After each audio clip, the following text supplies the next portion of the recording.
¿Ustedes creen en los psíquicos? ¿Creen que incluso estas personas son capaces de resolver un crimen, ya sea simplemente tocando una prenda de la víctima o poniéndose en contacto físico con algún lugar en donde se supone que estuvo esta persona? Si creen que esto es imposible y obra de la charlatanería, pues espérense a conocer este caso en donde no fue una persona la que daría la solución a la policía, sino un animal. La historia comienza con una tragedia que tuvo lugar el 11 de octubre de 1955 en el estado de Indiana, allá en los Estados Unidos. El pequeño Ronnie Wycamp, de 3 años de edad, jugaba en el jardín frente a su casa con otros 3 amigos. De pronto, Ronnie echó a correr rebosante de energía en lo que iba a ser una carrera alrededor de su casa. Sus amigos se quedaron en el jardín esperando verlo aparecer en cualquier momento, pero ese momento nunca llegó. 2 horas después, la policía estatal inició una de las búsquedas más intensas de su historia. Una búsqueda que acabaría abarcando varios estados y que tendría un final de lo más inesperado. El pequeño Ronnie nunca volvió de su intempestiva carrera. No entró a casa para la comida y su madre salió para interrogar a los 3 niños que seguían jugando en el jardín. A coro respondieron. Ronnie se fue corriendo, se metió al bosque y ya no quiso salir. Inmediatamente, la señora Wycamp llamó a las autoridades. Lo que los niños llamaban el bosque era una extensión de miles de hectáreas de árboles deshabitadas que se extendían sobre el paisaje de la región septentrional del estado en torno del depósito Naval Crane, donde trabajaba el padre de Ronnie. Si el niño se había perdido ahí, había que buscarlo sin tardanza y antes de que cayera la noche. Ronnie llevaba escasas horas de desaparecido cuando alguaciles y asistentes, con cerca de 1,500 empleados del depósito naval, hombro con hombro, iniciaron la primera batida del bosque en torno de la casa. Metódicamente fueron recorriendo el bosque metro por metro, buscando entre arbustos y en zanjas y barrancos. Conforme caía la tarde, el helado viento otoñal les recordaba que, solo y sin abrigo, Ronnie tenía escasas posibilidades de sobrevivir una noche a la intemperie. Cuando cayó el sol, los buscadores volvieron con las manos vacías y la policía comenzó a considerar el caso de manera diferente. ¿Acaso algún extraño se le había acercado para secuestrarlo? Los más de 1,500 hombres que lo habían buscado estaban seguros de que no estaba en el terreno que habían recorrido. Abarcaron un área del bosque mucho mayor de lo que podría recorrer un niño de su edad en el mismo lapso. Seriamente se comenzó a pensar en la posibilidad de un caso de secuestro. Inevitablemente, lo ocurrido llegó a las primeras planas de los diarios y figuró en la apertura de los programas noticiosos radiofónicos. Cientos de sugerencias comenzaron a llegar de todas partes. Que Ronnie había sido visto en una estación de autobuses, que lo habían avistado de la mano de un joven vestido de cazador en un pueblo a 160 kilómetros de Crane. Las autoridades, con su reputación en juego, no dejaron de considerar todas las pistas, pero ninguna arrojó resultados concretos. Incluso el FBI comenzó a apoyar las investigaciones. Poco a poco, las opiniones de la gente se volvían más y más absurdas. Un veterinario ebrio llegó a asegurar que Ronnie estaba sepultado en el patio trasero de la casa de los Wycamp. Frank Edwards, el célebre investigador de lo insólito, quien entonces era director de noticiarios en la estación WTTV de la ciudad de Bloomington, fue contactado por las autoridades sobre el caso. Bloomington se encuentra a unos 40 kilómetros de Crane y la estación comenzó a transmitir un retrato de Ronnie a intervalos de 2 horas con la esperanza de que alguien identificara al niño y pudiera dar noticia a la familia.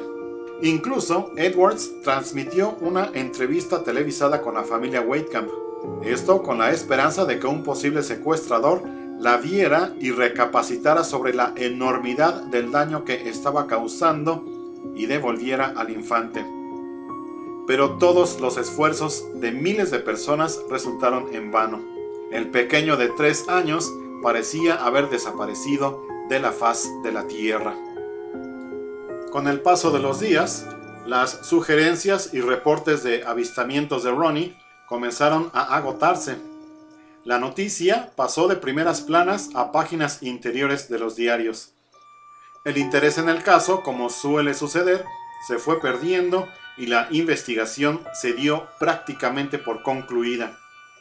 Fue entonces, en la noche del 22 de octubre, cuando la esposa de Edwards recordó un extraño caso ocurrido años antes, en el cual las autoridades de una ciudad del este del país habían recurrido a la más insólita ayuda para resolver otro caso de un niño desaparecido.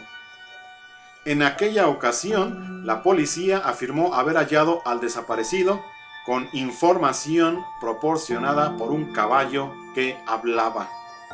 Frank Edwards recordaba el caso vagamente, pero una rápida búsqueda en sus archivos de cables noticiosos le refrescó todos los detalles.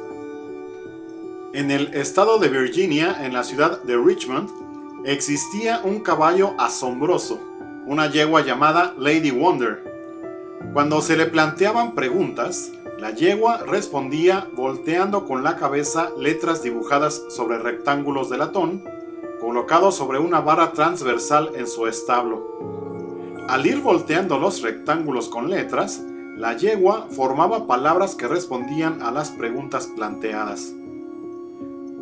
Años antes, al desaparecer un niño de nombre Daniel Matson, la policía había hecho todo lo posible durante meses por hallarlo, sin obtener resultados. La policía acudió a la yegua y ésta dio las instrucciones precisas para localizar a Daniel Matson. Ahora la incógnita era si el caballo había podido resolver la desaparición de aquel niño. ¿Podría hacer lo mismo en el caso de Ronnie Wakeham? La situación de la familia era desesperada y Edwards decidió jugársela. Como no podía viajar hasta Richmond, le habló a un amigo que vivía en Washington pidiéndole que acudiera a donde estaba la extraña yegua. La dueña de la yegua, una señora de apellido Fonda, se encontraba indispuesta y Lady Wonder ya era una abuela entre yeguas.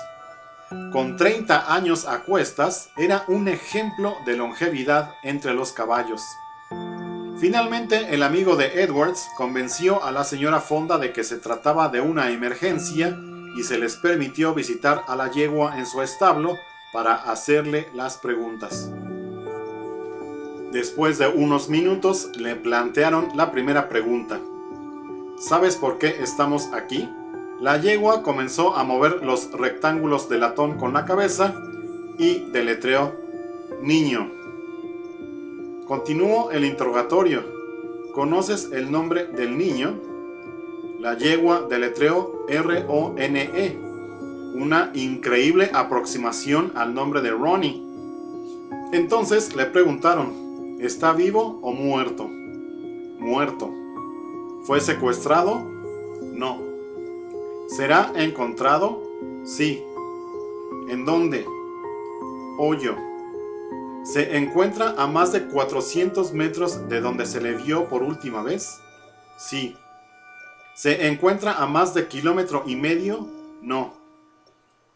¿Qué hay cerca de él? Olmo. ¿Qué tipo de suelo? Arena. ¿Cuándo será encontrado? A esta pregunta deletreó D-I-C. Con esto concluyó el interrogatorio, ya que la anciana yegua se dio la vuelta y con pasos inseguros salió del establo. El amigo de Edwards acudió al primer teléfono que encontró para ponerse en contacto con él y relatarle lo ocurrido. Edwards no se atrevía a comentar por televisión el resultado de la entrevista sobre el caso Wakeham. Las consecuencias podrían ser impredecibles. Sin embargo, finalmente, unos días más tarde, Edwards transmitió por televisión los resultados de la entrevista con Lady Wonder dando las respuestas exactas de la yegua. A esas alturas, cualquier cosa parecía factible si ofrecía la posibilidad de ayudar a resolver la enigmática desaparición. Edwards había anticipado uno de los resultados de su transmisión. Una serie de diarios del estado lo hicieron objeto de todo tipo de burlas. Hubo críticas severas por parte de oficiales del depósito naval, quienes insistían que el niño había sido secuestrado. Una tras otra pasaron varias semanas sin que nada ocurriera. Finalmente, el día 4 de diciembre de aquel año, un domingo por la tarde, 2 adolescentes encontraron el cuerpo de Ronnie. Las autoridades habrían de determinar que el niño ya había muerto cuando se hizo el interrogatorio a Lady Wonder. No había sido secuestrado tampoco. Había muerto de exposición a los elementos poco después de haber desaparecido. El cuerpo del infante fue hallado en unos matorrales en una barranca con mucha vegetación, cuyo suelo era arenoso y a menos de 1,5 kilómetros de donde había sido visto por última vez. Cerca del cuerpo había varios arbustos y el más cercano a Ronnie, ubicado a unos 10 metros de distancia, era un arbusto de olmo. El niño había sido hallado en diciembre, tal como la yegua había indicado al deletrear D-I-C. Para quienes habían conocido desde antes los insólitos aciertos de la extraordinaria yegua, la sorpresa no fue mayúscula. Pero para la familia Wakeham y los habitantes de Crane, se trató de uno de los hechos más insólitos de sus vidas. Para Edwards, uno de los investigadores de lo insólito con mejor reputación a nivel mundial, fue uno de los casos más asombrosos de toda su carrera. Se sabe también que, además de ser detective, Lady Wonder tenía otras habilidades, mismas que la señora Fonda presumía en este letrero afuera de su hogar.